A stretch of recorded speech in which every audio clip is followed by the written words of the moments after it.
Hi friends, welcome to కొత్తగా చందమామ కథలు. ఇవాళ మనం రత్న కిరీటం కథల సిరీస్లో 7వ పార్ట్ చెప్పుకుందాం. 3వ పార్ట్ ఎండింగ్ అయిపోయాక రొప్పుకుంటూ రోజుకుంటూ వచ్చాడు ఒక సేవకుడు. ప్రభు, కిరాతరాజు అర్ధకర్ముడు చనిపోయారు అని చెప్పాడు. ఈ మాట వింటూనే చచ్చారు, వదిలింది పీడ అన్నాడు రాజగురువు ఏదో పెద్ద భారం దిగిపోయినట్టుగా. ఆ కుర్ర వెధవని కూడా వెతికి పట్టండి అంటూ హెచ్చరిక కూడా చేశాడు. అంతలోనే యుద్ధరంగం నుంచి ఆ 2 కళేబరాలను సిపాయిలు మోసుకు వచ్చారు. రాజగురువు అలా అన్నందుకు మందపాలుడు మనసులోనే చాలా బాధపడ్డాడు. కానీ ఏమీ అనలేకపోయాడు. తండ్రి మరణానికి ఎంతగానో దుఃఖించాడు. ఇది కనిపెట్టాడు రాజగురువు.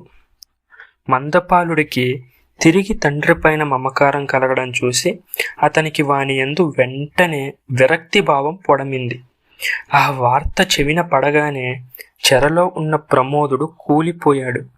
అర్ధకర్ముని భార్యకు స్మృతి తప్పింది. యుద్ధ ఫలితంగా వచ్చిన మరణ వార్తలకు సామంతులందరిలో విలపించిన వాడు అమరభూపతి.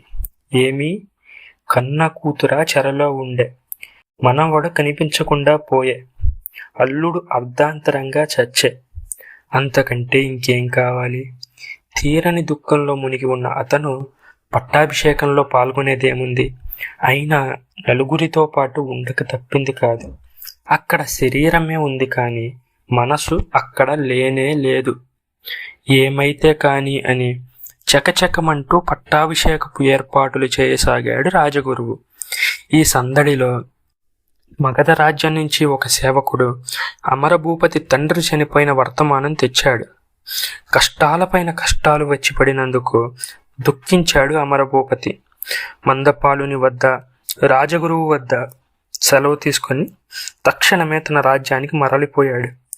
కానీ మనసంతా మనమడి మీదనే ఉంది.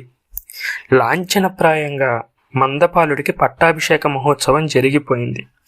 అందరూ ఎవరి ఇళ్లకు వాళ్ళు వెళ్ళిపోయారు. పట్టాభిషేకం జరగడం ప్రజలకి ఏమంత ఇష్టంగా కనిపించలేదు. ఆ కారణంగా బల్లాన రాజ్యంలో గొప్ప మార్పు వచ్చింది. ఏంటి అంటే, ఇప్పుడు ఈ యుద్ధం కేవలం అధర్మ యుద్ధమని అందరికీ తెలియడం, ప్రమోదుడు అర్ధకర్ముని భార్య బందీలై ఉండడం, ఎక్కడి నుంచో వచ్చిన మందపాలుడు గద్దెను ఎక్కడం, వీటన్నిటికీ ఏమి, నిరపరాధి అయిన అర్ధకర్ముడు, వాణ్ణి కనిపెట్టుకుని ఉన్న కిరాతరాజు మరణించడం, పాపం పసివాడు చిత్రబాణుడు కనిపించకపోవడం, ఇవన్నీ ప్రజలకు సహింపరాని విషయాలయ్యాయి. మా మహారాజును విడిచిపెట్టండి, మా పట్ట మహిషిని విడిచిపెట్టండి, ప్రమోద మహారాజే మాకు ప్రభువుగా ఉండాలి అంటూ వాళ్ళు గగ్గోలు పెట్టారు. మందపాలుడు ఏమీ మాట్లాడలేకపోయాడు. రాజగురువే ప్రజలను సముదాయించడానికి యత్నించాడు. అంతేకాకుండా వారి ఉద్దేశానికి అనుకూలంగా దండోరా కూడా వేయించాడు. కానీ వాళ్ళెవ్వరూ దాని చెవిన పట్టలేదు. దానిపైన రాజగురువు ఉగ్రుడై ప్రజలను హింసించసాగాడు. కానీ ప్రయోజనం లేకపోయింది. ఇంకిప్పుడు హింసా మార్గం వల్ల ప్రజలను దారికి తీసుకురాలేం అని రూఢి చేసుకున్నాడు మా రాజగురువు. అయితే మరి ఎలా లొంగదీయడం అని బాగా ఆలోచించాడు.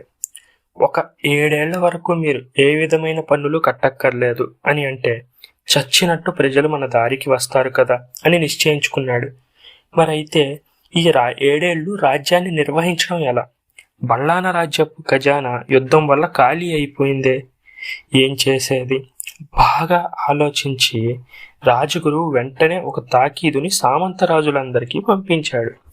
మీరు నిష్కారణంగా ప్రకటించిన ఈ యుద్ధంలో బల్లాన రాజ్య ప్రజలు ఎక్కువగా నష్టపడి నలిగిపోయారు. వారిని కాపాడడం త్రిబోలమైన మాకు, మా సామంతులైన మీకు విధి అయి ఉన్నది. 7 ఏళ్ల వరకు ప్రజల నుంచి పన్నులేమీ వసూలు చేయకూడదని, మన రాజ్యం మామూలు స్థితికి వచ్చే వరకు అవసరమైన సదుపాయాలన్నీ వారికి ఉచితంగా అందించాలని నిశ్చయించాము. ఈ పని కొనసాగాలంటే మీరందరూ చాలా తోడ్పడాలి. ఇప్పుడు జరుగురుగా ఈ సమయంలో ఖజానాకి చేరవలసిన కప్పు 2 కట్టడం మీరు చేయవలసిన మొదటి సాయం అని ఆ తాకీదులో రాసి ఉంది. తాకీదు చూడగానే సామంతులందరూ చేరి ఘోర్జర రాజు పెద్దరికం కింద సమావేశమయ్యారు.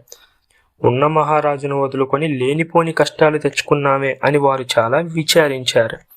ఎంత చర్చించినా ఫలితమే తేలలేదు. చివరికి వారు అమరభూపతిని కలుసుకొని యోచించారు. అనుభవజ్ఞుడైన అమరభూపతి మంచి చెడలు ముందు వెనకలు బాగా ఆలోచించాడు. ఇప్పుడు మనం ఓర్పు వహించవలసిన పరీక్షా సమయం. మనం ఏ పాటి ఉద్రేకపడినా ఏం చేసినా ఆ రాజగురు ఆధీనంలో ఉన్న ప్రమోదుడికి అర్ధకర్ముడి భార్యకి ప్రమాదం కలగవచ్చు. రాజగురువు బహుక్రూరుడు, ఏ పనికైనా వెనుదియ్యడు. కాబట్టి ఈ పరిస్థితిలో వాడు ఎటువంటి హింసలు పెట్టినా అణిగిమణిగి ఉండడమే మంచిది. ఇప్పుడు మనం ఆ పసివాణ్ణి ఎలా అయినా వెతికి తెచ్చి కాపాడుకోవడం ముఖ్యం అని సలహా ఇచ్చాడు. సామంతరాజులకు ఈ మాటలన్నీ బాగా నచ్చాయి. కొంతమంది వెంటనే పసివాణ్ణి వెతకడానికని గుర్తులు చెప్పి చారులను నలుదిక్కులా పంపించారు. అతని సలహాను అనుసరించి సామంతులందరూ ఇలా ప్రత్యుత్తరం రాసి పంపించారు. మీరు వచ్చి మాకు బోధించిన హితవులన్నీ అక్షరాల శిరసావహించాం. మాకు కూడా యుద్ధం కోసం చాలా ఖర్చులయ్యాయి.